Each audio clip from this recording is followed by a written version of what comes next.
Mitch. Beauty. Basically, we started this, Gerald and I, about a month and a half ago as a way to get people together and talk about the relationship between operators and dolly grips. And it's evolved into DPs and operators and dolly grips and director. There's a lot of directions this can go. We've talked a little bit about COVID-19, but not a lot, because it's just exciting the rumor mill. We all get the same information, and to be honest with you, I'd rather not go into detail about that kind of stuff. What's that? You will be told where to stand. Yeah, exactly. Today we have John Mang and Mitch Dubin. I met Mango and Mitch on Funny People in 2008. I was the B camera dolly grip and got introduced to all those guys, and it was a fun world to get into. These guys do all the Spielberg movies. They've been together for 20 years. They know each other. They have good relationships with each other. They've seen a lot of things. They've dealt with a lot of egos, a lot of challenging situations, and I'm very interested to hear what they have to say today. And Daryl Umber from DollyGrippery.net is the moderator, and he'll be talking to them. I'll just be sitting back and listening. We do have some questions that were sent to us ahead of time, and if you have something you want to ask, just raise your hand. We're willing to hear anybody that wants to talk, or you have anything to say. Again, I'd rather keep this to filmmaking and less about COVID-19. Obviously, it's big in everybody's head because we haven't worked in 2 months or 2.5 months or however long it's been, 3 years. But I don't think we really have the answers here. But if you feel like you need to talk about it, we will. And for now, I'm going to hand it over to Daryl. Thanks, guys. All right. Okay, guys, welcome. As Sean said, we kind of started this thing. It was mostly Sean had called me to kind of help the younger dolly grips, get some of the guys with more mileage on them to kind of get together and talk. And it's kind of turned into something else, which is great. Last week we had a great time with Sanjay and Bob Yeoman. And to me, the best time was when they were kind of telling stories about how everybody laughed, and we kind of keep it fast and loose. But I do come up with some things to kind of steer it. It's kind of, like Sean said, turned into operators and dolly grips, which is a very important, obviously, thing. So I got some questions for Mitch and Mango, kind of some of the things they've done. Most of them I'm sure know, but they've done Lincoln, they've done Munich, Minority Report, and the list goes on. So my first question I'm actually going to pitch it to Mitch. I would like you to tell me about, here's the thing, usually when you start, and all you guys know this and ladies know this, when you start with an operator you've never worked with as a dolly grip, there's no tier system for dolly grips. It's not like operator where you make a financial investment and then you're stuck at that tier and you either sink or swim at it, so you're good at it or you're not. Dolly grips, really sometimes don't know what you're getting. So Mitch, my question is, how did you know the first time you worked with Mango? How'd you kind of know that he was on it, that he kind of knew his stuff and you didn't have to worry about it? Did he? Yeah, if you ever did. Yeah, if I ever did. So Mango and I were talking about this yesterday. So Mango actually did 2 or 3 movies. Mango, chime in anytime you want, as the B camera dolly grip. Correct. I started out as the B camera with when I met Jim Kwiatkowski. So AI, Minority Report, Catch Me If You Can. I was and Terminal 2. Yeah. My B dolly grip. Mitch had Rick Kangriga and Bertolami, both excellent dolly grips who, I absorbed and learned so much from. And I think Jack Glenn was in there at that same time period. Jack was before I even got involved. Jack, gotcha. Jack has a whole nother body of work with you that is incredible. The first movie that we did together, which was when you were the A camera, was War of the Worlds. War of the Worlds, and Jimmy, said you're going to use Mango as your A camera dolly grip. And I was a little hesitant because he had always done the B camera stuff, and I had never worked with him on the A camera. And I think we even had a little bit of arguments about it, but finally came to the realization that it'd be good to get Mango on the A camera.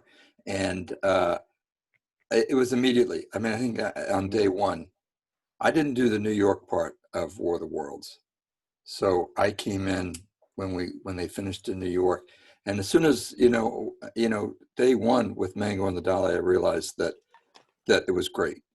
He's not as a great technician on the dolly, but he's just a great partner to have on the camera. Good company. Yeah, we tend to laugh a lot on the camera. And so it was great. I mean, it was immediate. As soon as it was like true love at first sight. And we got along, and we've done 16 movies together since then. It's been a while since we've actually worked together because I've been out of town a lot. But yeah, I mean, it was immediate. It was like, I just remember being hesitant about it in the beginning. And then as soon as we did that first shot, I knew, wow, this guy's great. I'm so happy to have him as my partner on the camera. Yeah, great. Yeah, that's one thing I've noticed, and that especially when you're young, not so much when you've been doing it a while, but when you're kind of in your 20s or whenever you start, when you're young, your first day is an audition. It's like, because they don't know you don't know them, and there's usually one shot that comes up during that first day that, it's not really that hard, but it kind of shows the operator whether you got it or not. Do you remember a shot like that? Or is it too long ago? It's too long ago, isn't it? Well, Mango, the interesting thought would be, I have to ask you is like, okay, what was it like for you that first day? Yeah, I was actually going to do that too. Well, I was, Mitch is forgetting on all those 3 other movies. We did a lot of jib arm shots, and on the jib arm shots, I was doing the chassis on the dolly. And jib arm shots, as other dolly grips know, it's so, you get anxieties when you have your own confidence and your ability, but when you throw somebody else into the mix, you really got to rely on each other. And Rick Kangergan and Jerry Bertolami were both, open and let me chime in and help out through the process, which is really important. So I think Mitch in the back of his head knew I was capable. I mean, after Catch Me If You Can, we actually went to Morocco together. Jerry couldn't go, so he took me with him on a job in Morocco for HBO, but we didn't do any dolly moves. It was all handheld and static frame. So we had basically just hung out and had a good time. But the first thing on War of the Worlds, the first shot I worked with Mitch, I already started building my confidence because there were 6 weeks in New York with George Billinger. And I had already got over that hump. My first day of War of the Worlds, Janusz Kaminski's pep talk was, okay, Mango, you fuck it up, you're out of here. So that's the pep talk, So I had already got my confidence that I could do those shots with, under the pressure of Steven and Janusz. So when Mitch came, I was excited to, finally get to work with Mitch. So I already had that confidence. I don't remember what the first shot was, but it didn't matter.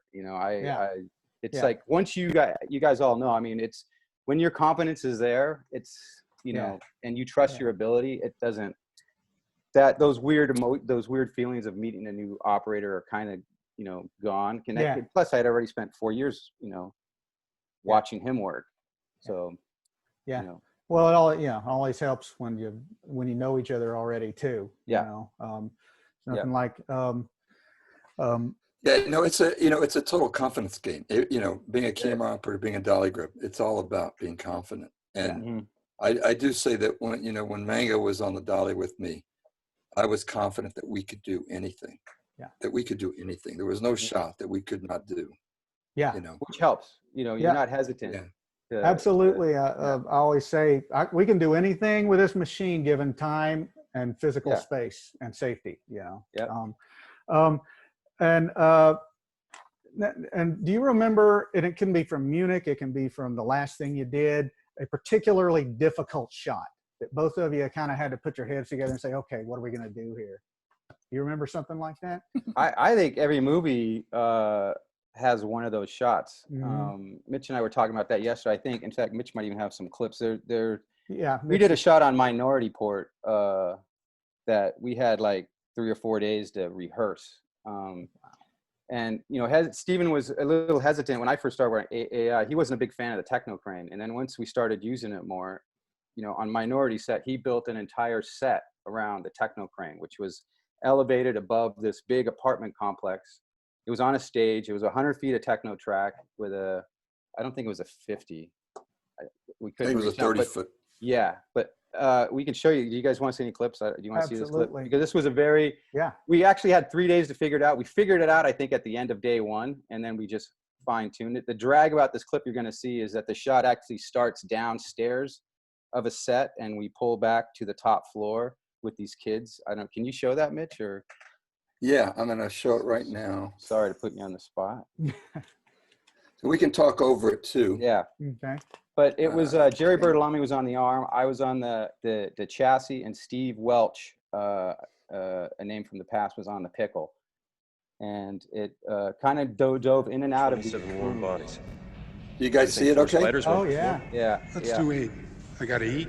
But the drag was Steven cut into it at the top of the set, so it's not. If he used the whole shot, it would have started down and taken these kids up a flight of stairs. I don't know when it comes. Now, obviously, all these spiders don't exist, so we're doing the shot based on what we Residents think of these spiders are 931 going to Powell, be doing. residents of 931 Powell, this is Officer Fletcher of DC Pre-Crime. Under authority of PC Section 6409, we are deploying spiders into your complex. This is the Right shot here. here. It started down the stairs. This is all like a suspended techno crane. Stay still, baby. Open your eyes. It's okay. Blanket. Stay still, stay still.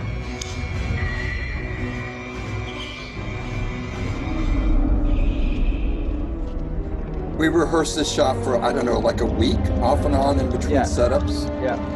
because it was really difficult it was actually it was a storyboarded shot to try to get it exactly like the storyboards and try to keep all the lines straight so there wasn't any distortion and the timing of all the action.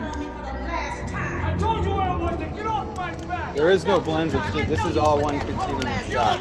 Obviously, the foreground elements were all put in later.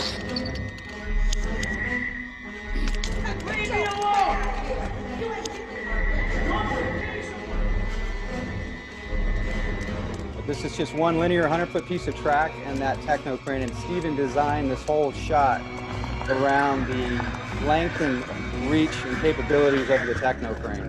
And then they built over the set around that. That's the shot. It's just this one crane up we do here. Yeah, the end of this was I think we were already out of that other shot. Mitch. This was the last Yeah, set. this is Yeah. I could keep playing that.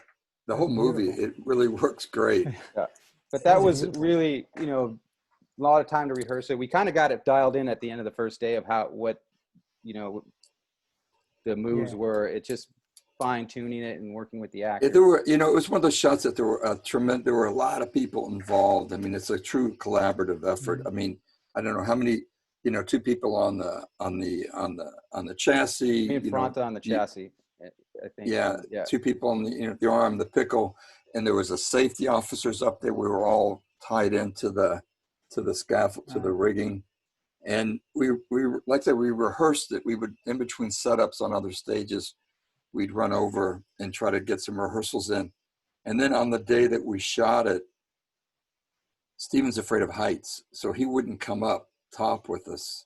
They sat down below. We did 2 takes and we were done. We walked away. Yeah, that answered my next question. How many takes? Yeah. Cool. And we only did 2 Beautiful takes work. because I don't know why we even did a second take. Yeah, I the think we first take got was good. Safety. Yeah. Yeah. Beautiful. Film. Beautiful. Yeah, exactly. Beautiful work. Now, But the perspective of, it's interesting this, what is the most difficult shot. So my perspective on what was the most difficult shot is probably very different than what Mango's perspective is, because he'll tell you what he thinks is the most difficult shot. which I'm going to let Mango talk about. But I will add that, you know, and I'm going to mention this a few times, that Mango and I have a problem of laughing a lot and laughing at each other a lot. So in the worst situations. yeah, absolutely. Like if somebody falls down, trips and falls down, I might laugh, and Mango would laugh too. And if we're getting yelled at by, you know, by somebody, we might start laughing. And it makes them even angrier. But anyway, Name of your Mango, boss. yeah. So Mango, tell them about the shot on Indy, because The it stairwell was shot. probably, The yeah. stairwell shot. I don't know if anybody remembers on the last Indiana Jones, if you went and saw it, but there is we don't have a clip, but there's a shot in there where our heroes, led by Harrison Ford, are running down the circular stairwell, and the steps retract as they're running down. And the rig was this, 65-foot cylinder with the round stairwell, and there was a piece of truss that was hinged in the middle, if you can imagine, like a clock dial, and a little seat out at the end of the truss that was holding that I held the descender motor. And the only job I had was to lower the camera, the lever head on the descender, and Ralphie was on the truss arm that spun us around and kept us in the front. As far as once the camera got below 10, 15 feet, I had no perception of where the lens was. And of course the shot is, I think, a 75 mil in front of Steven, or in front of Harrison running down. So we had the night before to rehearse it. I'd come up with a system of, like, I had two lasers in case one ran out of battery, and I had it pointed right at where the step that was coming out met the wall. So I knew if I could keep that at each height all the way down, I was close to keeping the lens at the right height. However, when we started shooting and doing the rehearsals, was Ralphie spun around, it's a pendulum on a 70-foot, the camera started to swing to the other wall. So the whole idea of the laser went out the window. So I think we did, after take one, take two, there was a lot of screaming, a lot of yelling. And when you get yelled at by Steven, it's over a megaphone. It's not subtle. It's not pretty. I didn't make the damn rig. Why isn't this working? All I hear, see Mitch's face right now? Put the laughter to it. And that's all I hear in my contact is Mitch laughing at the bottom of the set. And then the other ear is Mr. Spielberg, no more mistakes. This is dangerous. Mango, get your shit together. So I think at one point, didn't Harrison at one point say to you? Yeah, it's when I dropped the camera right in front of him onto the ground. Yeah, he said, "Is this camera supposed to be on the ground?" Yeah, the lever head was laying on the ground at the bottom. But we got the take, I think take 3 or 4. I don't know how. It's one of those shots. Every dolly grip's probably in it that has been a part of that. It doesn't matter how good you are at what you do. It doesn't matter how skilled you are. The odds are against you. It's just pure film god luck that you can make the shot. And that's what happened. I probably lost 5 pounds of sweat up there. Talk about lonely, sitting up there. I had all these stunt guys that were around the circle that were safety, and all the actors just looking at me like, feeling for me though. They weren't making fun of me. They're like, "Oh my God, I'm glad my name's not Mango." Because it's not subtle on those movies when you get called out. So Oh, for sure. Yeah, it was an impossible shot, really. And the fact that we got it, or that you got it, I think we went for a walk after we got it. Like, we had to go for a walk together outside around Sony just to, like, first of all, just at you for laughing the whole time. just to get fresh air and go, and thank God that's over. Yeah, it was a miracle. But it worked out. We got it. It's in the movie. It's a great shot. It is. Yeah, it is. No one knows. Yeah, and that kind of goes along with something that I spoke to Mitch about this yesterday. We had a short conversation about, and also one of the questions that were emailed in from one of the guys or ladies, one or the other, I can't remember, was kind of about as especially as a dolly grip, you kind of have a mental file of what will work and what don't, because you'll reach a point where you've done basically any shot they can throw at you. I don't know if they could, the one that you just described probably might be a little different, but generally you immediately know. And I told Mitch about a story I'd heard about him years ago. I didn't remember what movie it was or who told me or what, but it was some shot where they wanted to come out of an elevator or something and go around a room and do all this stuff, and they were trying to figure out they want to go on Steadicam, and Mitch finally said, no, bring me the Elemac, put a head on it, give me a 35 mil, whatever, and let's just do it. And apparently it worked out great. And that kind of goes to you kind of know what'll work and what won't, and what you shouldn't waste your time on, because I know this will work because I've done 100 variations of it. Mango, can you speak to that, kind of building a mental file, I'm sorry, I just saw Earl's big mango on front of his picture, so I took that question first. What the hell are you doing? Come on, a file of art. You kind of know what'll work and what don't after a while, because you've done so Yeah. many shots and so many variations, and you know not to waste your time on stupid stuff, because give me the jib arm and let's whatever. Yeah, I mean, I'm a big fan. One of the things I come across, when you're watching, the shots being set up and working with your operator, like, what are we going to use? Like, is it going to be track or is it dance floor? And a lot of times, I'm a big fan of dance floor because of the fact of options, and so I feel safer and more confident when we're allowed to do that and take the time to, because a lot of times, you can watch as they're setting up the shot that not 100% sure what they want to do. The DP, there's, they have differences. So I think sometimes it's better just, for me, I avoid a jib arm unless it's absolutely necessary. I'd rather throw a 3-foot offset with a, remote head on. Lose some of those axes, and take another person out of that if you don't need it, Exactly. So I mean, I think is that kind of what you're asking? I'm not. It actually is, and that's all. It's with me. It's all about cutting as many variables out as you can. Yeah, I think was great. I would add to that and say that probably the most important decisions that you make after you see the rehearsal and you describe the shot is like, what tools are you going to use? And as an operator, my partner in those decisions is the dolly grip, more than anybody. And we put our brains together and we think about what our options are, because there's always more than one way to do it, but there's only one way that I think in the end is gives you the most flexibility. It's the best way of doing it. And you have to decide, and you guys have to be in agreement, and your partner's about, because you're going to be hearing voices from the key grips and the DP, the gaffer, and but Mango and I would just sit there and say, okay, this is the shot. These are our options. Let's pick the best one. We pick it, we commit to it, and we do it, and I mean, sometimes I think in the instance that you mentioned, Daryl, sometimes because people think it's easier and quicker, they might just want to throw a Steadicam on and do the shot, but it can be done. I can say 99% of all Steadicam shots, Mango and I could do better, on a dolly. And there are certain shots that have to be Steadicam, but you just said that out loud, Mitch. 8 people just left the meeting.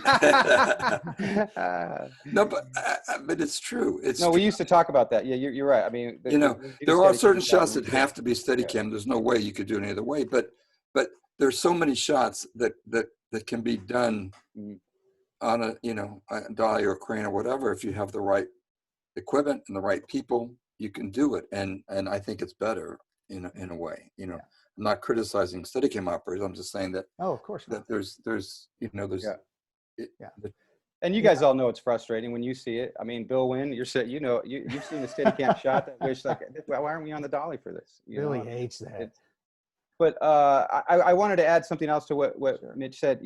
Look, and what Daryl was saying, thinking about for what that particular shot and what tool we're going to use on Steven's movies, you actually even had to think ahead, because most likely at his pace, whatever you start that master with and that scene opener, and what you're going to probably have to stay on that, unfortunately, but that's just how it was. We were going to stay on that thing for the rest of the scene if it was doable. So if we're on hot gear underslung on a dance floor, we're probably going to stay on that until the end of the scene is over. So, and I'm not saying that's always how it is and how it should be, but on those projects, you kind of had to plan ahead. Right. Like, okay, we're going to do this now. We're going to probably have to do the next shot on this. And that sucked for the focus pullers too, because, back then, we were still shooting film. It was harder for those guys. They didn't have that monitor, and, they wanted an eye to the eyepiece. So Stevie Meisler was so great about, all right, he knew it too. Once we're on the hot gears, or I say hot gears because these movies we're talking about with Steven, you didn't carry a stabilized head. We had a lever head on special days, but our go-to back then on War of the Worlds and Munich and Lincoln was hot gears, which for those of you who don't know it's basically you could turn a gear head into a remote head by taking the wheels off and adding. Or Lambda. Yeah, that was great. Or Lambda. But it's true. Yeah. That once we'd make that decision on that first shot, what equipment we were going to use, what Mango says, you had to look ahead and say, well, we're going to be on this thing for the next 6 hours. So let's make sure and I have another clip actually that I could show that Red Army clip. Oh, Mango, yeah. Okay. If you think, That's a good, yeah. Let's do This it. is from Munich. We have some clips from Munich because personally, I think for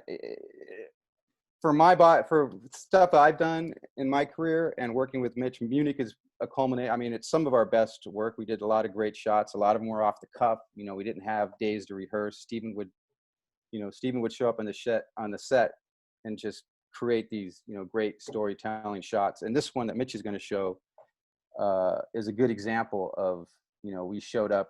You want to start it, Mitch? Yeah. Okay. Sure. Yeah. This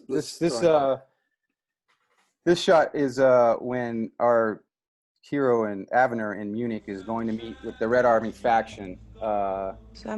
This establishing shot, it's going to cut to the establishing shot, was starting over a table of propaganda. So we had to start the shot. Here, we obviously didn't need to be underslung with the hot gears, but the way the shot started, he had cut into it. But this is a good use of the hot gears, a great storytelling opener that he cut short, but you land in this great three-shot. And it's obviously the hot gears on the dance floor. And there's a move. Go ahead, Mitch. No, I was just going to say, this is like one of those shots that look really simple, but it was so complicated to do. And I think, the uninitiated wouldn't realize the complexity of it. Right. It's coming up here. You'll see it when she goes back to, she's going to come forward, grab the joint, and then lean back. And then she's going to come forward and give it back to him. And this was hot gear still because we started the shot. He's going to go over to her, and we're still on hot gears. Right now, we're so close to the candles, the matte box is smoking. Stevie's telling me to back off right here. And right there, boom, Mango just nailed it. I'm going to pause it because you don't understand, to get to that frame where they're perfectly framed, the guy is in the background perfectly, and Mango perfectly matched her move.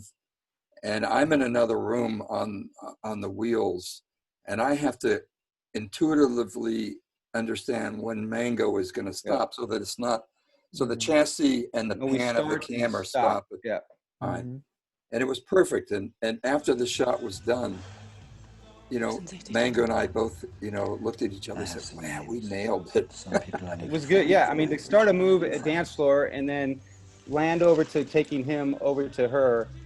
And then getting ready for that big pan. I mean, it's hard for those operators not being on the dolly and feeling those wheels change and getting ready. And I feel for them because a lot of stuff now is going to be going remote head. And I know a lot of guys, if it doesn't need to be on it, they want to be on the dolly just to feel that underneath them. I don't know. Mitch is so used to it now. He probably prefers to be out of the room on the wheels. But I think it's a lot difficult for those guys because, they're relying on you to tell them, and their eyes and ears in there for any changes. So that shot particularly, it brought all, he actually even called me over, man, come here, look at this shot, this, look at what we just did. And I wasn't using a monitor. We didn't use, I didn't have one back then. Right. And that shot, you can't use a monitor. Monitors are for adjustments.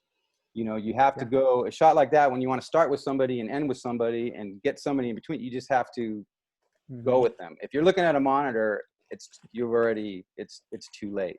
You're already behind. Yeah. And not that I'm against monitors. I use monitors all the time. Oh, but. Sure. It's a great tool. Just don't get buried in it. That brings out two things that that I kind of wanted to point out. Mango, this is also, did you notice, because I noticed, talking about that shot that's absolutely bam, it's right there when you hit that, which I rarely do. You kind of, as a dolly grip, you kind of almost learn when you're watching the head and you're watching where you got to go, you kind of almost feel when he's going to stop, and you can kind of match it. And when you kind of figure out, I didn't realize I had that ability, for a long time until I finally discovered it. And I don't know why it just suddenly appeared one day, and I probably couldn't do it more than twice in a row. But that was, do you agree? Is that something that you've noticed? Yeah. It's good. Yeah, it's good for you. Yeah, it's good for the confidence. But it's also, those shots are a lot easier, I think, when you are on a remote head. Your vision is more clear. You don't have that guy in your way and looking around the side. Your vision is better. You can almost just keep your eyes behind the lens and kind of see what they're seeing. It's kind of shooting from the hip, but it's and the it's other, great to nail a shot, and it when you do, because you feel, he stopped panning, you stopped dollying, the actor stopped. It's like, okay, why would we do this again? I don't. Exactly. Let's do it again. And the other thing, which kind of goes back what we were talking about before the clip, you said you were talking about having options, and I'm kind of always been I don't like getting trapped on track unless a shot calls for it and it's a perfect push in. It's got to be or something. Right. And I think it's all about, as a young dolly grip, you got to kind of learn, cut as many variables as you can out of the shot that you don't need. And give yourself as many options as you can. And that a lot of that's from TV, from my early TV days. Me too. You get trapped on track. That's where you hone your chops. Yeah. TV world, man. We've talked about that in this meeting many times. TV makes the best dolly grips in the world. Absolutely. Your work isn't on the TV screen because the editor used the first 2 seconds and the last 3 seconds, but you did a 20-point dolly move with 3 booms that, made you feel good. But it's not in the you don't get to see it, but you learn that, and that's that's a great place to hone your chops on an episodic TV show. Very good. Is there anything else you guys would like to bring up right now? We'll get into some questions in a little bit. We could show I have a few more clips. We're not going to get through all of them, but we can either show the hotel bomb. Which has a really good ending. Oh yeah. You want to show that one? Okay, this one's kind of a long clip. This again was on Munich, but it's a good use of handheld on the dolly, and Mitch on the steady sled. Yeah, and so the steady sled, by the way, is something that Mango and Jimmy Wojtkowski put together, and it was amazing. I mean, for me, the film had a lot of handheld in it, but Mango was with me every shot, even if the camera's on my shoulder, he was still a partner in the shot. Mm-hmm. Now, this shot is interesting because we talk about laughing at each other, and at the end of the shot, I'll save it till that's the best thing. But this is one of the first explosions, right? Is this the? This is the big explosion, right? Yeah. This is classic Steven storytelling, by the way, with slow moves. The whole idea of this explosion. Revealing the light there. So when he turns out the lamp is the cue for the explosion. It's just classic Steven. But when all shit break loose, it cuts to handheld. Now you're going to see an explosion from outside when it goes, and Mitch was going to be in the back of the car, and the guys drive away. But Mitch wanted to add some of these shots, so he started outside the car to the explosion, and then has one leg in the car, and then gets in. Somebody slams the door. I grab Mitch, and the car drives away. It's just Mitch adding a little spice to something, which he wasn't asking. That explosion we did 3 times, I think. This is never big enough for speed. Right here, and Mitch is outside the car. Right there, and then I go in, and then Mango's hanging on to me for dear life. And the car drives it, and it's just that little extra bit that other people might take for granted, but Mitch just added that little extra spice to let's start out, get in the car, then slam the door and drive away. And it does add something to the shot. Now, this scene, you're going to come down here running down the hall. Yeah. is Well, a he good goes- example of a dolly grip needing to check himself on how far to push the dynamics. And of course, my adrenaline's pumped. We're on the steady sled. He even wanted a fast dolly down the hall. Yeah, he wanted the actors to run full speed. Yeah, And we paced it out. You saw how far you had. yeah, But again, you know, it's just the adrenaline of it when you're doing the shot. yes. And I had somebody spotting me, Mr. Fronta. But if you watch at the end of this quick rundown, you will see a little wobble. I call it a graceful wobble. It's this shot right here. And boom, right Oh. there. Right. That was me going through a glass tile window that was about 7 feet high. It was a set piece, a set wall. But I basically, Jamie at the last flirt, I just heard this sweet little voice, Mango, no. And I flew. I felt the wall coming. I actually was able to stop the dolly. You can see that. It's a little rough ending. And then I kept going. And it was it was really loud. It made a god. I mean, it was like that 4-inch Glass tile. deep tile, ceramic tile, like mosaics. And I went right through it. Steven came around. Everybody's coming around. I look up and it's just like, oh my God. And this fucker is laughing. I think he waited to see if I was okay. Yeah, there was a moment that yeah, of concern. And good on Steven. We did the take one more time. Obviously, it wasn't as fast. And good on Steven. He used that shot, whether it was because it was faster or because I bled for that shot. You know, one of the two. But didn't that was bleed. a great use of it was very dramatic though. But I don't think you bled. right here, buddy. I got a scar right here. That's awesome. Great. Yeah. All right, guys. Sean, There's- you want to, or you guys have anything else at all? You can talk about Well, anything. you know, there's one other shot that I wonder, Mango, do you want to, you know, the Babe Ruth shot in Munich where, again, it's handheld, but Yeah. Mango is guiding me through this whole set, and it's a very complicated shot, Mhm. and he's actually even whispering cues to me. You know, the picture's coming up, Mitch, or this is going to happen. It's like, if there's a partnership that I treasure, it is really with the dolly grip, especially someone like Mango. And I couldn't have done this shot unless Mango was there with me. So it's not that long. Should we show that real quick? Absolutely. I'm going to just talk over because I wanted to punch in again when Mr. Santos Prieto was getting his interview, but I couldn't figure out how to chime in. I think spotting your camera operator is something that shouldn't be taken for granted, and I think a lot of young guys need to realize that you can find yourself. Now this shot right here, sorry, Mitch, No, I go. missed it, but in that Yeah. explosion that you see on the right, Pause it. I can even take it back a little bit. You want to see it again? yeah, because this is a good example of you know, working with your operator. You know, after this explosion goes off, the effects guy came to me. You know, this door that Mitch is backing to right now is what was the explosion was on, and he warned me. He goes, listen, this door hasn't been blowing in rehearsals. It blows up, but it's still on the hinges, and you might have to grab it and rip it off and throw it and get it out of the way. So as soon as Mitch made that pan left to take Eric, I Yeah, grabbed the I have door. I have to go around Eric. He pans it. Right now, I'm grabbing the door off the hinges and tossing it into the bathroom and then backing Mitch through the door. And then with all this chaos here, the key was at the end to tilt down to a picture. And that's part of like what I'm saying is there's a lot more that we do, you know, when the camera comes off the dolly in these handheld shots. You know, it can be dangerous and it can be, you know, it safety hazard. So you really have to have your confidence to know what's happening with all these squibs and explosions going off. I think I had show card on my hand. At certain parts, I would shield Mitch's face. I just You think know, just to get that picture, that last step, you know, where the guy comes in with the picture, it had to be placed perfectly, and these actors were all stuntmen, and it was a lot of coordination. it was, and I think It was chaos. my point I think is that we could do a whole class just on safety and camera operating.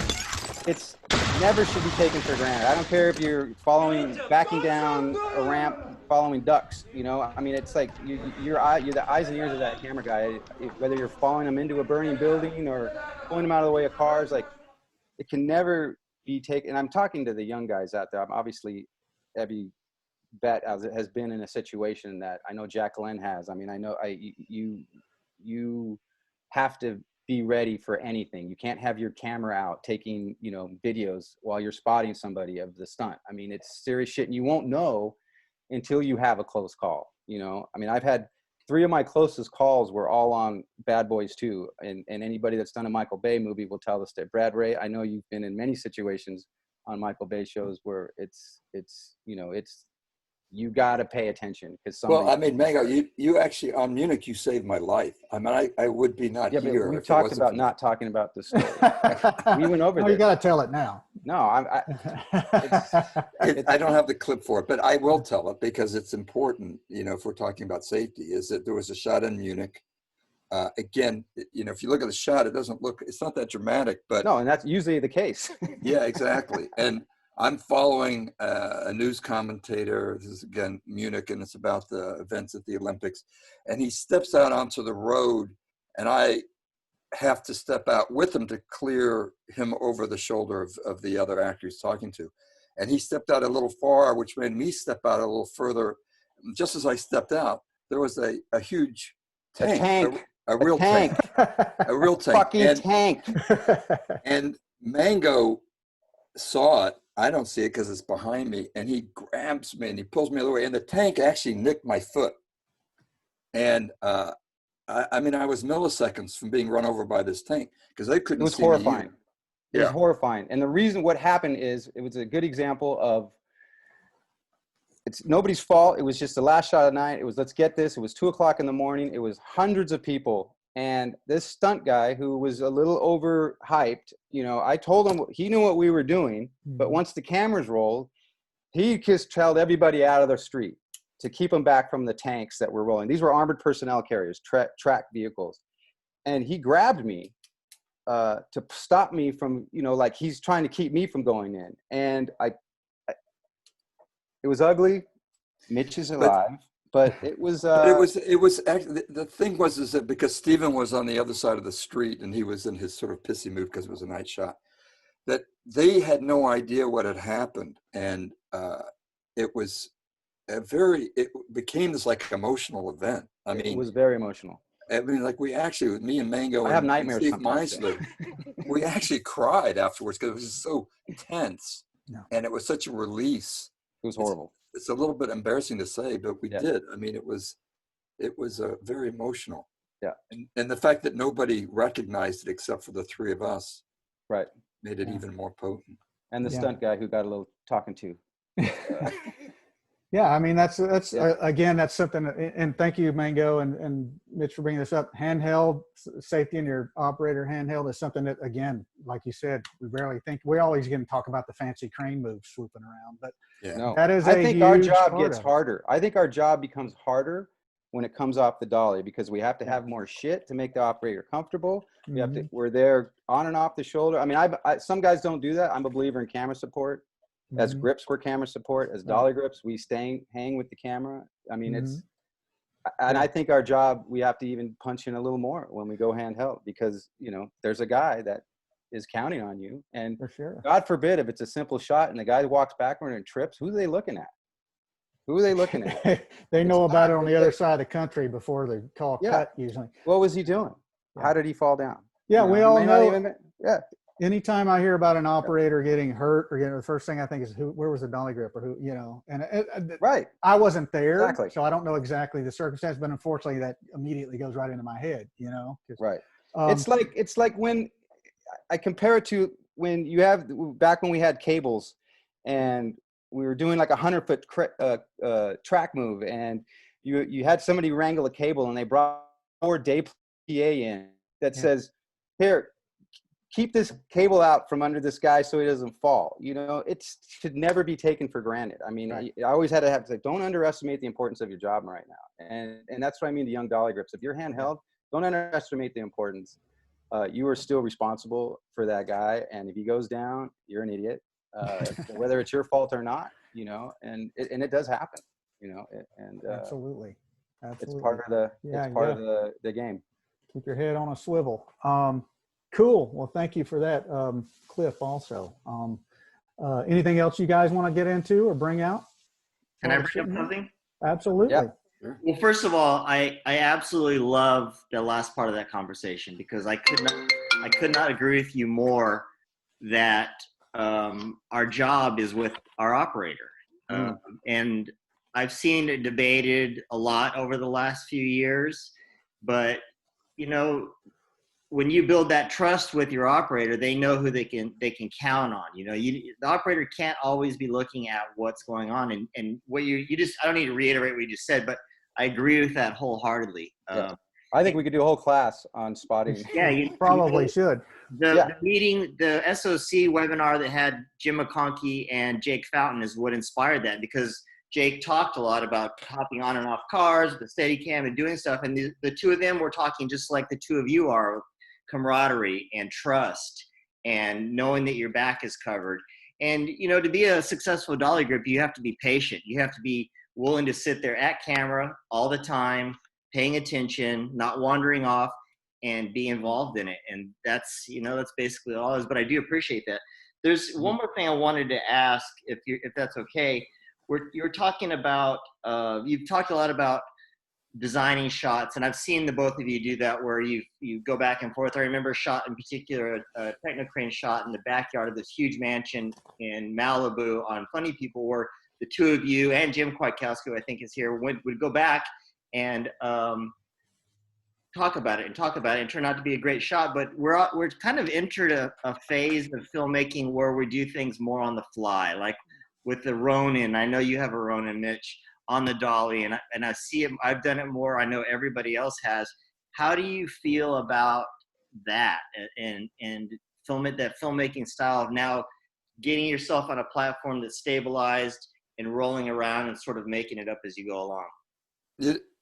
Mango, let me say something and then you can chime in. But I have learned through the years, and maybe it's through my experience and working with, great dolly grips like Mango, is that there's sometimes where you can overplan something. And I actually like shooting rehearsals. I mean, it's hard for camera assistants, but I think that, if you have a dolly grip that you're in sync with, and, gimbal heads have been revolutionized these days. Most films that I do these days all have either a Libre every day or a Ronin every day. And it gives you so much flexibility. And I mean, I sort of like doing things on the fly. I think that it can be more exciting and more interesting. And as long as you have the people with you on your team that can support you, I think it's great.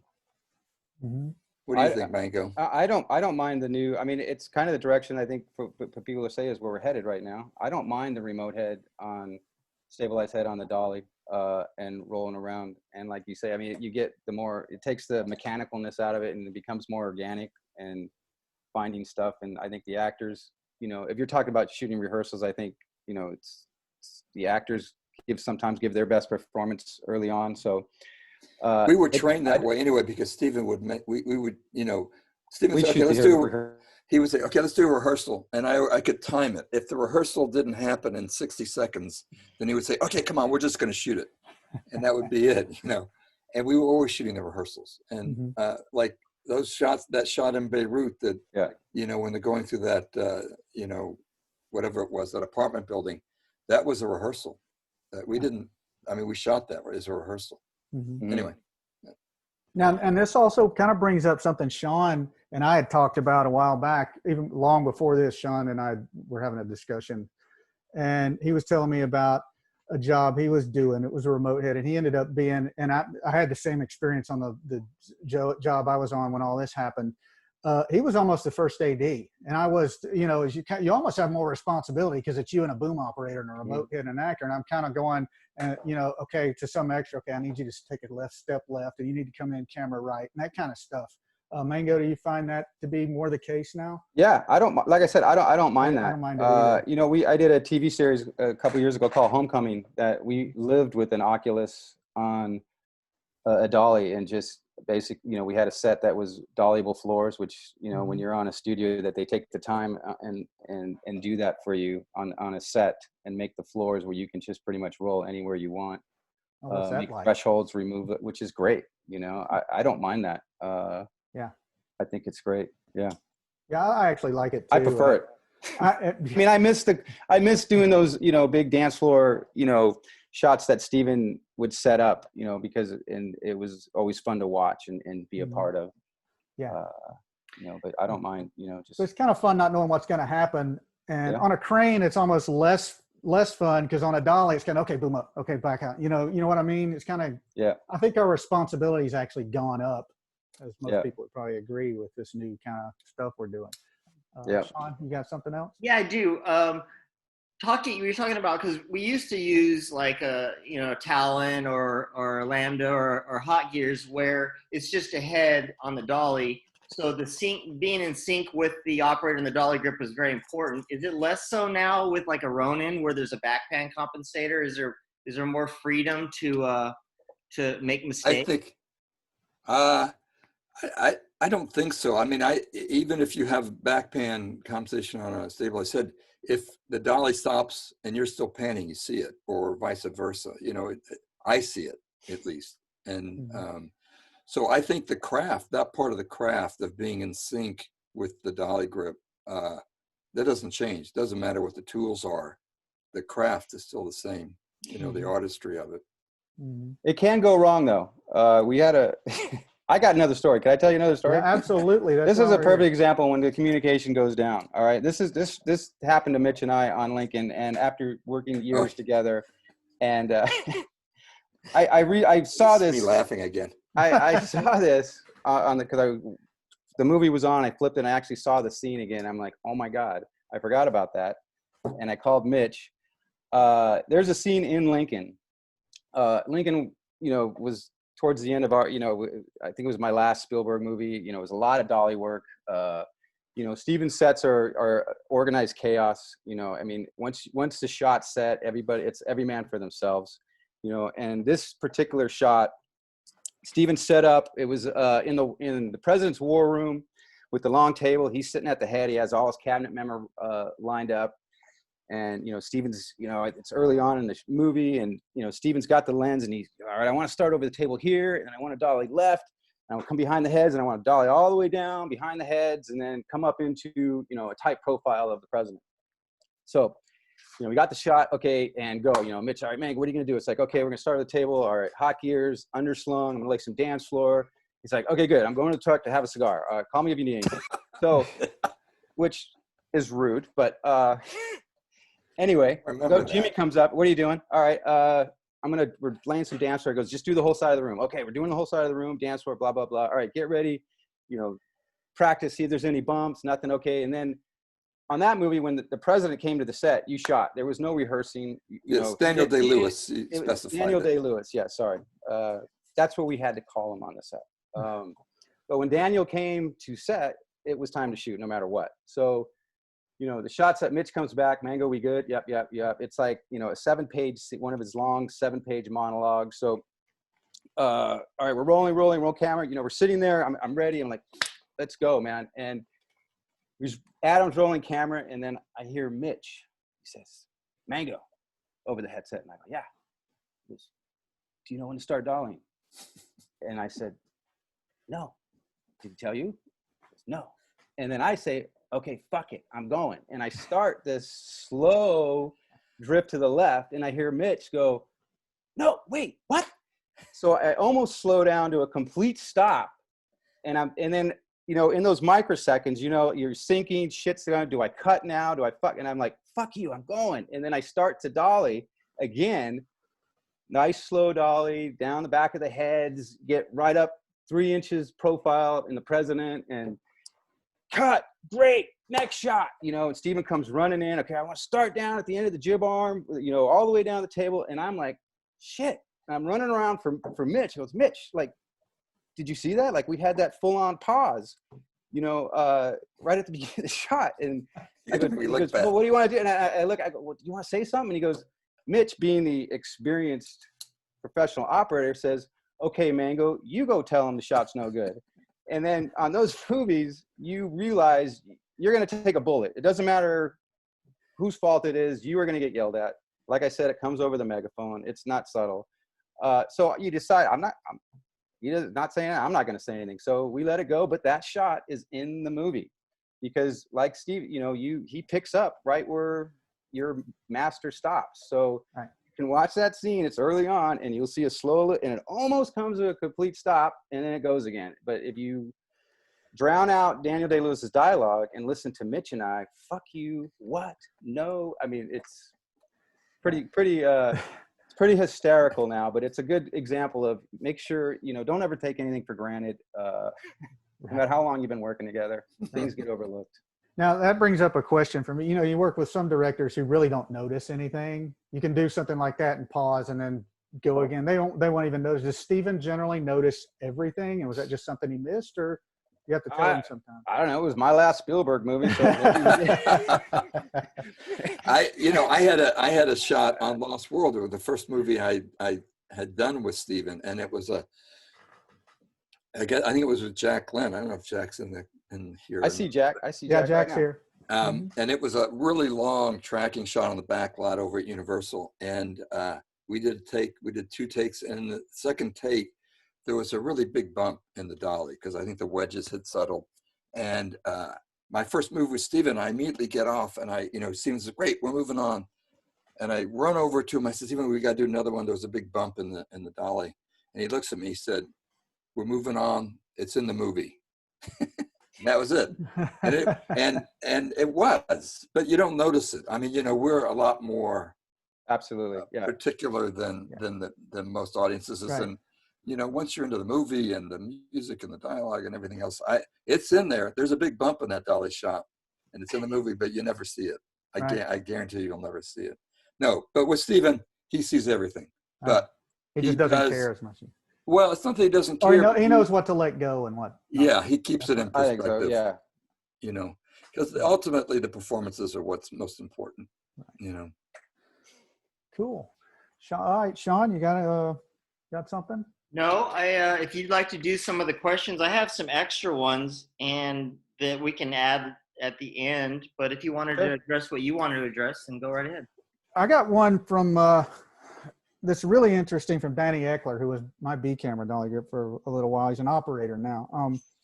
He says, you both faced and overcome countless obstacles and challenges over the years while performing your craft. Even with all this experience in the business, are there any challenges that are still left to conquer? And both of you can answer in whichever order you like. And I've unmuted Danny as well if he wants to talk. Danny, you can elaborate.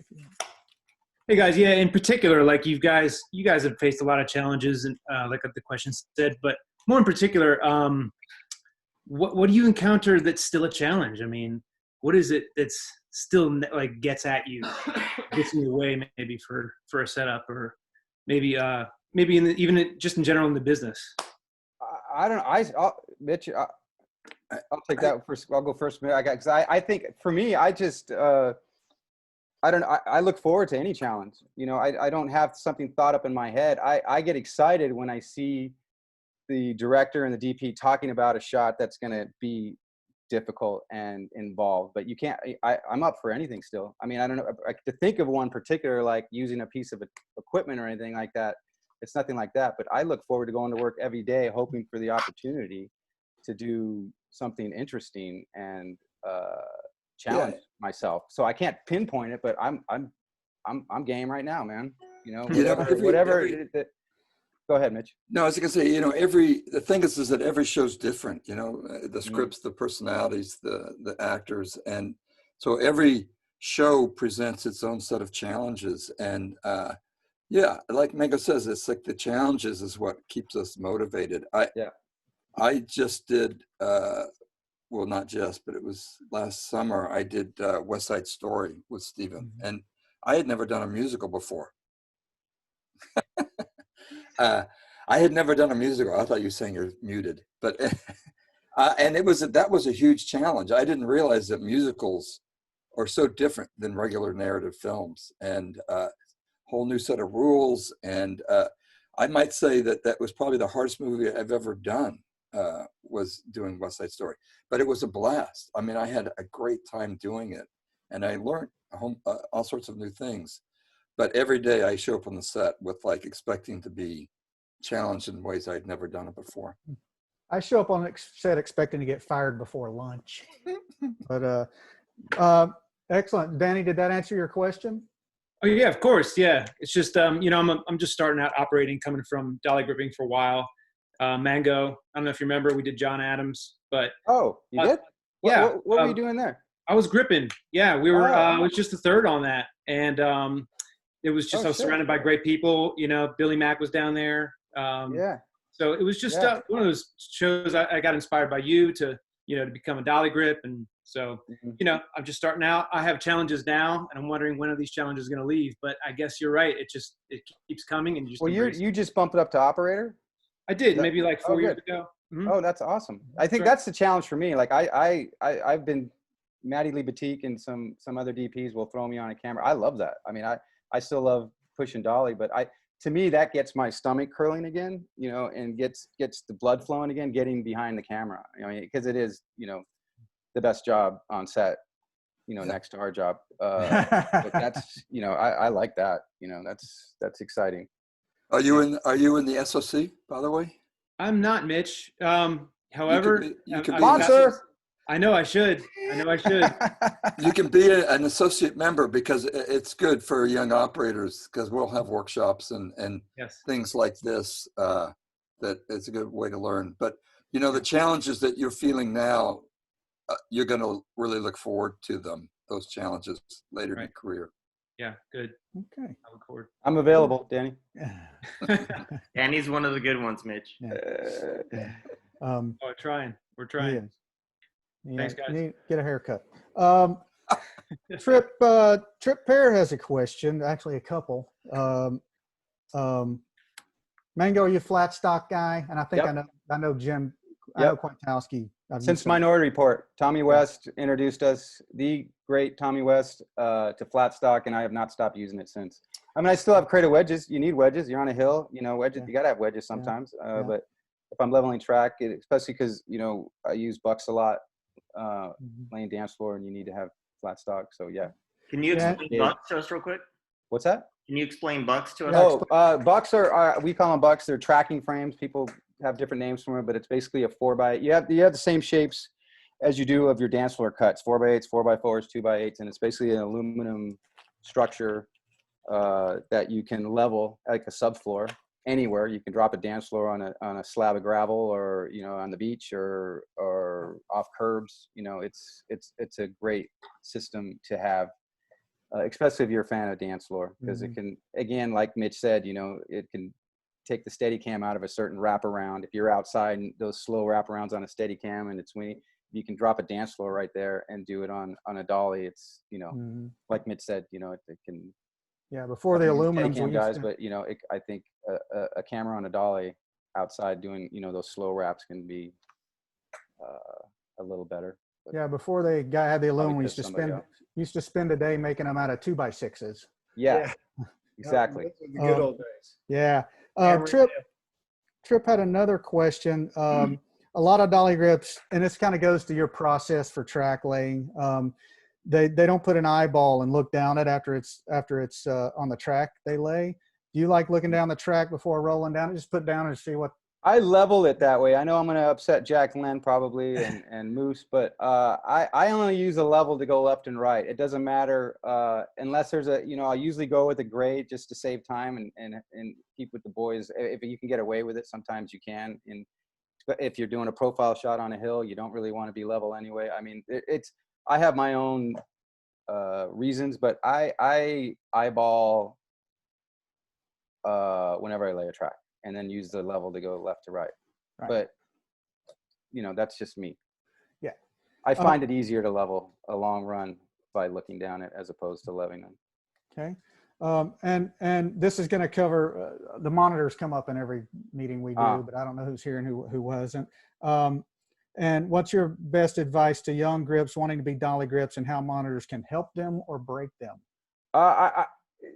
My advice, you know, there's 3 phases, I think, when you're learning to be a dolly grip. And with me, it was, you know, that first phase is making smooth moves. Like I started out non-union when I got thrown on the dolly, and it was all about, you know, feathers, like, don't let them feel you start, don't let them feel you stop, you know, and you're like doing these slow moves and you're into it and feather, and then you're like nailed it, and you look up and it's like, yeah, dude, everybody's out of the room already. You know, it's like, the shots was over an hour ago.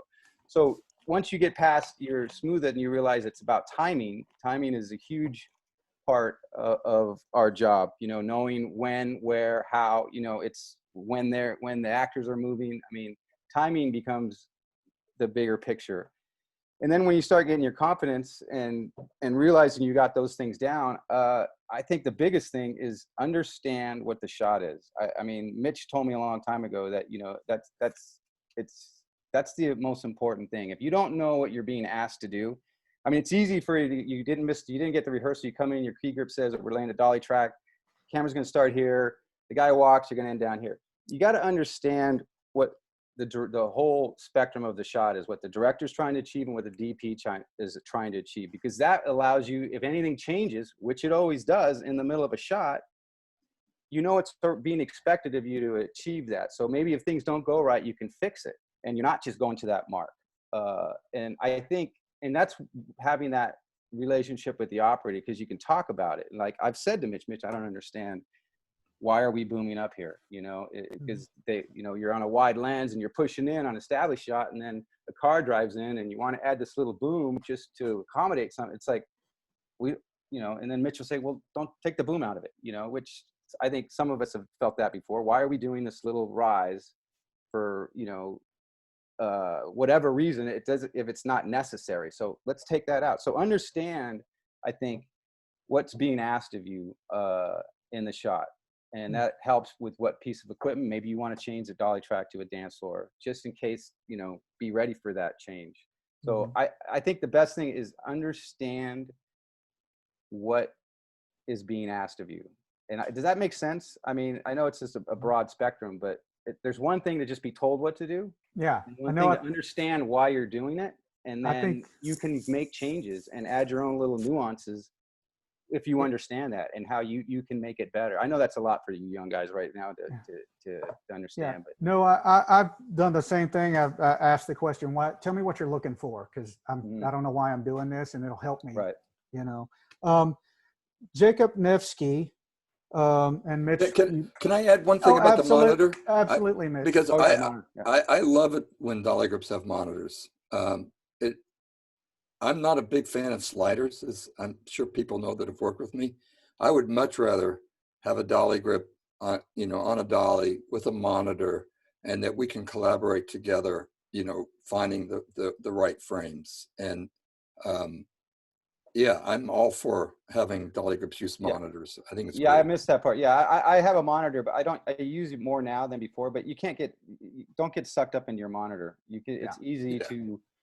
If you're doing a profile shot and you're watching a monitor, you know, you're sticking, you're like, I'm good.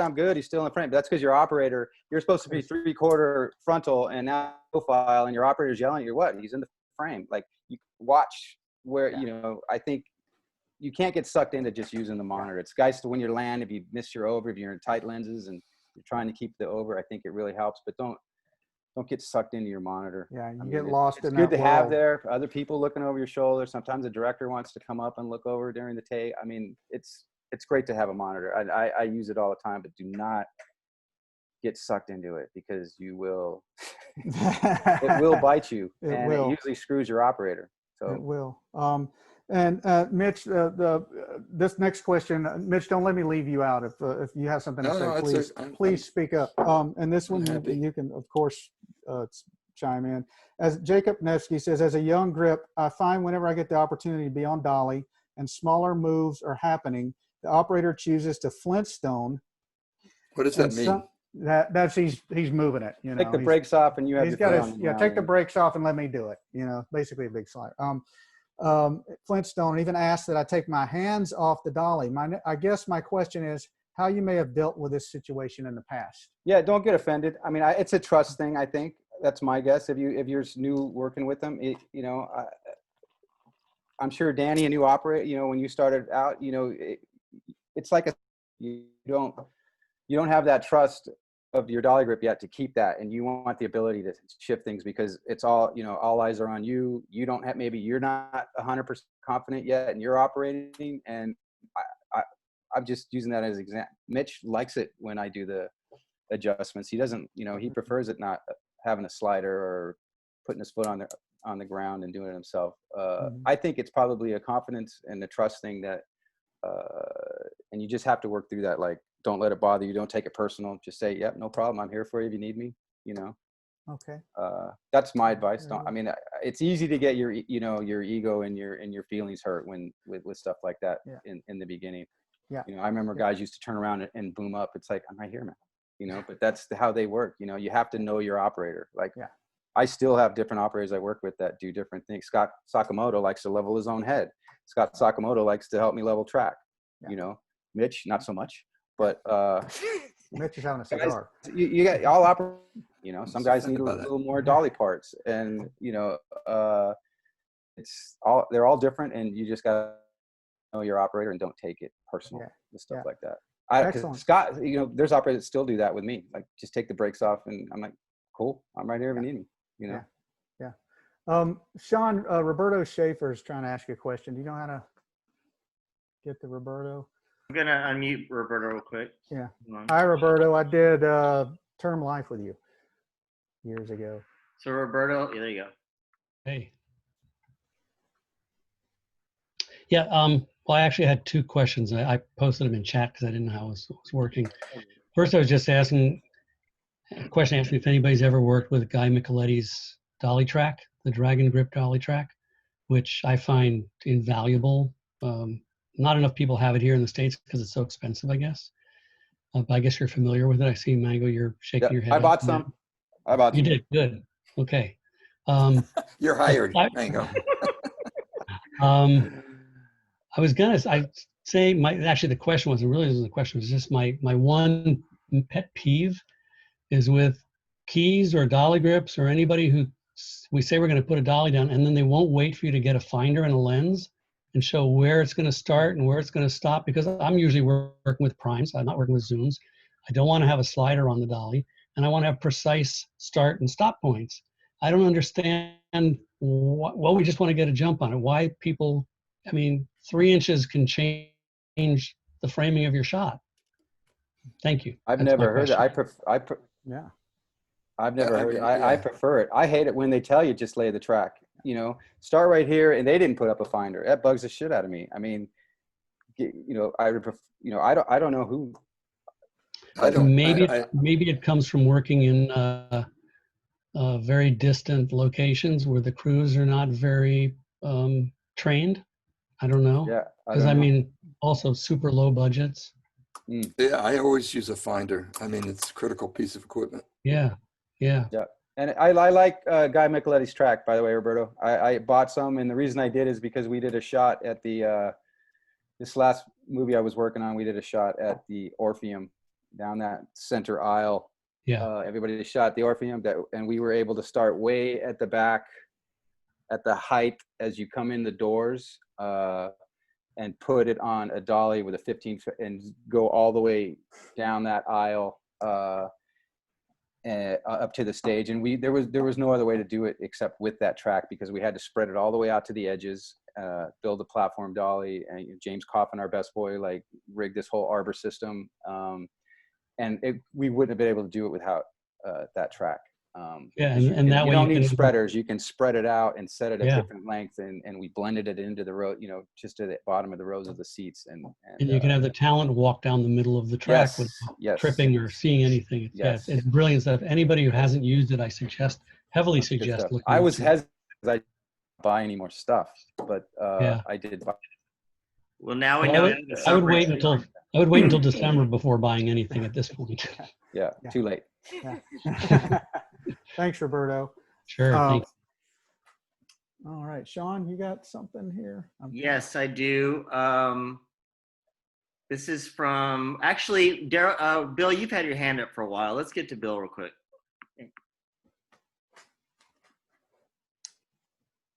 Yeah, just my question was to either Johnny or Mitch, just in terms of you guys hit on it a little bit in terms of who's going to be the guy to sort of say that the shot doesn't work or who breaks it. I know that and how do you guys feel about, as the dolly grip, maybe to you, Johnny, about talking to an actor? How do you feel about that, Mitch? Is there, because I know some guys are sort of tacky about, or sort of they feel like it's one person's domain as opposed to the other. So talking to the actors? Yeah, like I've been on jobs where people are like, you should let the operator do that, or guys are like, well, that's, I'm just curious as to how you guys work with it. If there's a timing shot where you're moving and someone else is moving, and Johnny, right away that the shot's not going to work because someone is in the shot or someone shouldn't be there. Just curious as to how do you guys handle that? Well, again, I think every show is different and every situation could be different. I mean, we showed those clips from Munich, and we did a movie just before Munich called Lucky You, also starring Eric Bana. So we sort of did 2 movies in a row with Eric Bana, and both Mango and I. So I had no problem. If Mango wanted to give a note to Eric, that was fine with me. And usually you have to if we're on those remote heads. Usually it's you're and at the same, the operator wants to know anything that they're saying, Mm-hmm. And But, I don't have a problem. I think ahead. every actor is different too, right, Mitch? I mean, it depends on the actor. I wouldn't go up to Daniel Day-Lewis and say, "Hey, buddy, can when you get here, can you just squat down a little bit?" Or I mean, it's just it depends how the rapport you might have. You build them as it goes on, and you wouldn't hesitate to say, "Hey, we're going to come in hot right here. Just be aware that the camera, come in close here." And it depends on the actor, I think. In this situation. It depends on everything. I mean, like I've recently have done a couple of TV series, Legion and Fargo, and it's they're rotating DPs. I think Polly's still here, and directors are different every episode, and so the crew and but the consistency is the crew and the actors. So you get to know them, and when you're on a show for 6 months, and the director might only be there for 2-3 weeks. Sure. You end up having the communication with the actors most of the time, a lot of the time at least. Yeah, great. I mean, that's what I figured. I was just curious as to how both of you guys go about that. I don't have a problem. I mean, it can get me. I've gotten in trouble talking to the actors, too much, just because you start, maybe getting too close to them, and yeah. So you got to be careful. Yeah, sure. It's different. You got to be aware, and they're all different. Yeah. Got to read the room. As far as what you were saying about abandoning a shot, were you also asking when do you think you should abandon a shot, or? Well, yeah. I mean, I've done some shots where I did that movie Den of Thieves, and there was so much gunplay that there were times where I was like, man, this is insane. I don't want to do another take. These guys are firing, 8 inches from, the operator, and I'm back there, and, all the shotguns are going off and the machine guns. And, there were times where I was like, you know what, I've had enough, man. There were times where I felt like, my number's going to come up. I've done enough of these takes. I've done enough of these kind of crazy movies. I don't want to do anymore. And I'm just wondering, have you guys ever come across that? Especially you, Johnny, is the guy spotting him where, Mitch, you've got your eye to the eyepiece and you're not seeing around where, Johnny, if you felt like, okay, I think that's enough. Like, let's move on, or putting up a stand and saying, look, man, I don't want to be that guy, but I find this to be incredibly unsafe. I can't think of it. And I think I have said, this is, let's figure this out because we're not ready to shoot yet. I think I have said, I can't remember any particular instance, but I do, there are situations when the cameras are about to roll and you and your operator both know, like, well, this isn't going to work, but it doesn't matter because whether it's the timing of a car pulling up or a timing thing, and you're talking to each other, and Mitch is, we're screwed on this, and he'll just, I know, Mango, just do your best, because everything hasn't been covered, and you just shoot anyway because they have to see it. But if it involves a safety thing like a stunt or $200,000 worth of pyro, is about to go off, and you're not sure about, when to go, hold on time, I'm confused. But a lot of times, and those are the ones that you just have to smile. Everybody just wants to go, we're rolling. I don't care. Let's just see what happens. And you and your operator both know this shot's not going to work. And you just smile. Okay, they want to shoot. Let's just, they have to see it. I won't say anything. But if it's a dangerous thing and there's, like I said, stunts and pyro, you have to speak up because somebody could get hurt, or mainly you could get hurt, or your operator. So I think it depends on the situation of when to abandon and call cut. And usually, I mean, if it's a dangerous situation or a critical situation with a lot of effects, before they go off, there's usually some sort of safety system where, as an operator, you can say cut before all the shit hits the fan. And it's important to set those systems up so that there are escape routes and escape hatches and fail safes, so nothing terrible happens or too expensive. And also, if and as an operator, I think, even if it's not like a complicated shot with a lot of effects, if the shot goes wrong right in the beginning, I'll speak up and say cut. If it's like halfway through the shot or 3/4 and something goes wrong, then you just live with it, and you just go through and hopefully they'll cut it out, or you do it again and fix it. But or like in Lincoln, and your mistake is on camera. Yeah, Cool. that would have been a hard one to call cut on. Yeah. All right. Thank you. There's a couple more if you guys have a couple more minutes. And then I got nowhere to go. Okay, we'll finish this up. So this comes from, there's a lot of messages. Deborah Berzino, dance floor versus track. My first movie, they used dance floor whenever they could for flexibility, yet I don't see that happening as much. Can you discuss use cases for two and when one is preferred over the other? Deborah, I'm gonna unmute you here. Whoops. Am I unmuted? Yeah. Yeah. Hey, thank you very Deborah. much. It's been wonderful. I wish I had spent more times when I was an assistant with my grip brothers and sisters. My first movie was a Woody Allen movie. They dropped dance floor wherever they could. Long trolley tracks for exteriors. And Michael Green back in the day told me I was ruined for life, having worked on that movie first and then having to unlearn everything and then relearn it. To me, dance floor is much more flexible, but I always had the impression that it was quote unquote more expensive to lay. Can you guys tell me a little bit about why one versus the other? Because it was so much easier to make simple adjustments on a dance floor. Mitch? Yeah. Well, no, dance floor is definitely better than track. It's just only more expensive because it takes more time to set it up.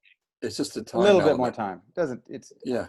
I think But you know what? It's 5 minutes later because you don't have to move something. That's I know, but it's all perception. And I know that there are many times when, you decide to put out dance floor and the DP or the director sees all this work going on and they freak out and they think, this is just, it's just a simple move. Why don't you just put down a piece of track? And they're not thinking ahead to what we see. But you just have to be stubborn and persistent and say, no, this is the better choice to put down dance floor. Yeah. Stephen has actually called me out on it sometimes, and on set where it's like, it is just a little move, but we know that it's going to change. So to put down, one 4x6 piece of dance floor because he set up a little move, and I'm taking time to put down maybe 2 or 3 times that much because I know it's going to evolve. And he's come in and set and said, Mango, what are you doing? You're wasting my time. Like, this is just a little move. And Steven's going to be better. You got to take the hit because, and in the long run, he does have those options and it will change. So I'm a big fan of dance floor just for that. But at the same time, there's definitely times when it should be on track, even inside. If you're doing a graphic quick push in, on somebody with a boom or, that one of somebody sitting center frame and a quick, you want to be on track because you don't want any, and I don't care if they're for adjustments, you don't want any sway. And sometimes on dance floor, I don't care how smooth or level it is, you will get a little vibrations, and then you know, we're starting off on a wide lens. Oh, it's fine, we're wide, and then all of a sudden you just put on 100 mil and you're doing the same move. It's just like, God, I wish I was on track. So, you know, and you usually talk about that too with your operator. You know, I did a job with Matt Moriarty, and we were setting up a shot, and I was using a lot of dance floor, and he goes, Mango, I think this one, you know, put down track, and he was right, and it made the shot better. He had to do a quick pan and a quick push in, and it made sense. And he was right, and I didn't argue with him, and he was right. Track was the better call. So it depends on the situation and what the shot is. And so it sounds in part like whenever there's a little bit of potential for wiggle, that you and to keep it linear, you know, if try to keep it linear. Okay. Yeah, if you're on a wide frame and you're pushing in really fast on a close up, you know, you don't want any track is always going to keep you more. Yeah, I mean, it's you can no matter how good you are. It's not an insult. You know, I don't get insulted when say we just put down track. It's like, yeah, you're right. You know, it's not. Also, you know, if you're pushing into a real close up for the assistants, it's better if you're on track because there's no, you know, they're putting their marks down on wheels, and then, you know, if you're on dance floor, no matter how well the dolly is adjusted, it's gonna crab a little bit, and so all their marks based on the wheels are going to be different. But if you're on track, it's more precise. It's more precise but less flexible. So that's what you're trading off. I think the shot tells you. The shot dictates kind of what you're gonna. Great. Thank you, guys. Thank you, Deborah. So if you guys are okay, I'm going to ask one more question. I think she left. There's a lot of questions, actually, but I don't think we have time to get to everything, but we're doing this again next week. But anyways, Gretchen Warthen asked, question for dolly grips. Do you read the script and listen to the cast for verbal cues when you make moves? Or do you rely on your operator to tell you when, or do you rely on your operator to tell you when to make moves? For me, for as a dolly grip, yeah, I prefer taking my own cues.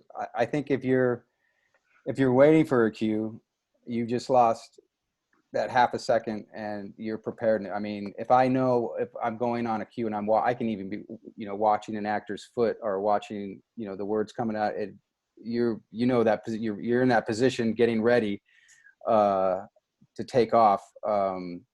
I prefer knowing. I don't like and go. I you know, Steven liked to do that, you know, and he liked to do it with his hand because the dialogue. So you'd have to turn around and you'd have his hand in the air and you had to wait till he dropped his hand to go, which drove me nuts because, you know, you're wrenched backwards and you have a quick dolly move to push in and you're waiting for him to.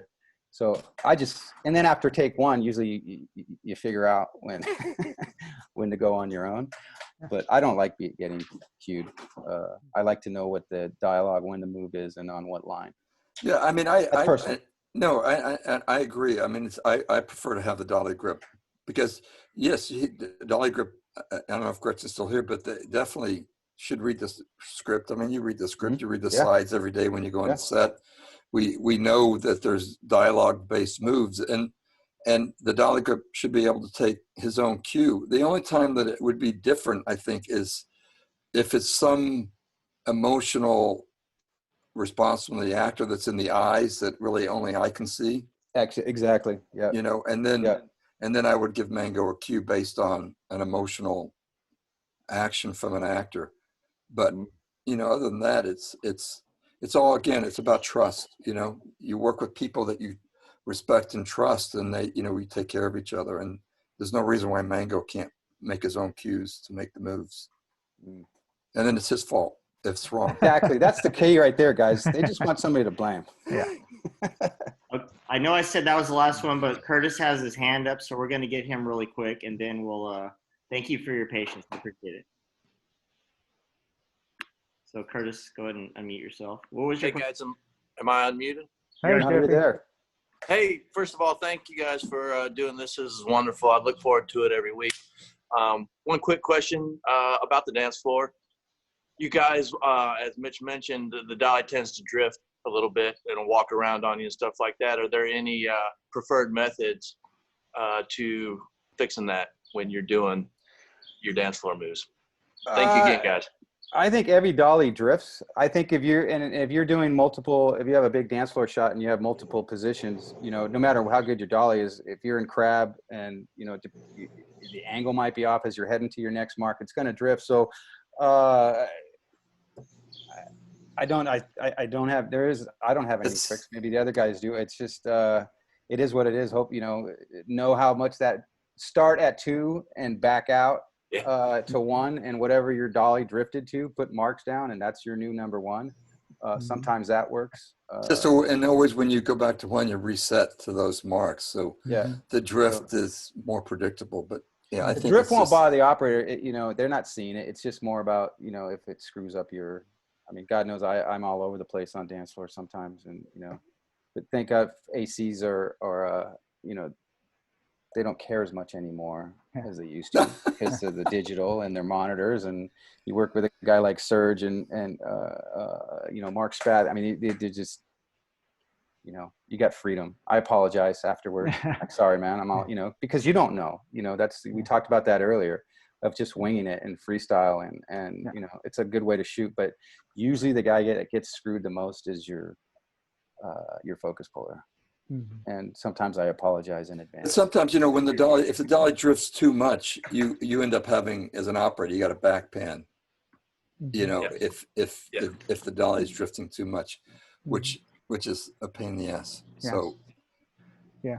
Sometimes, and I'm just going to jump in here. Sometimes, if you're on a Chapman, it's hard to see the hashtags to get the wheels. I'll pull the 4-foot level, pop the levers, and slap it just to line it all up, both sides, and put them back down. That sometimes will take a little bit of that out of it.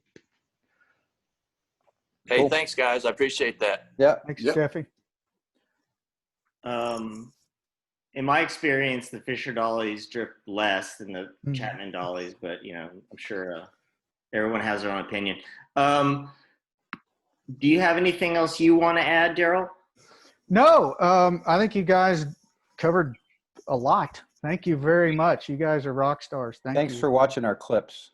Oh, no, this is the first time we've had clips, and I didn't know you could do that. Well, I think Munich was a really special movie for, I think, Mitch and I, and me for a lot more reasons, just because of the time of the life, you know, your personal life that you're going through. I was going through a divorce. I was in a bad place, and you sink yourself into your work. And I had really fortunate to work on an amazing movie, and also the subject matter. I was 7 years old when watching all that stuff unfold on TV. So being a part of that movie was super special, and the strengthening my relationship with Mitch, you know, and building our trust. That's why we showed clips from that, because to me it's like I think it's our best work.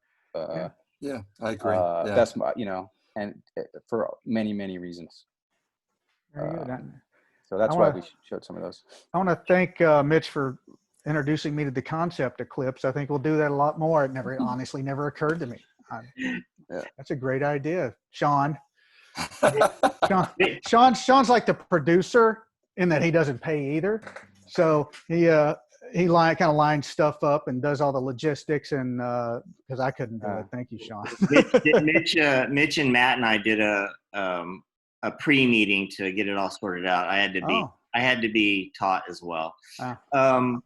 I appreciate both of you. It was nice hearing the stories, and you know, it very much felt like a teaching experience, talking about responsibilities and duties and doing shots and the relationship between the two. And I really appreciate you both being here very much. Oh, my pleasure, man. My pleasure. I think it's great Our what pleasure. you and Daryl are doing. I think it's great. Thank you, and people engaged, and thank you, Daryl. Thank you, Sean, for putting these things together. And thank you. thanks again to George Santo Pietro. He helped me start my career. I just sent him your number. Well, next week we're going to have Brad Ray, who I can see is on the phone, and Peter Rosenfeld, who've also done a bunch of great. together. Oh, awesome. And so that's another one to look forward to. Oh yeah, Peter doesn't like me. I'm really looking forward. I'm kidding. And Pete and I get along fine. And the week after, I would like to do. Daryl and I have talked about this. We would like to do a manufacturer / vendor meeting to talk about equipment Hopefully we can get Wick involved. I've talked to Scott Howell.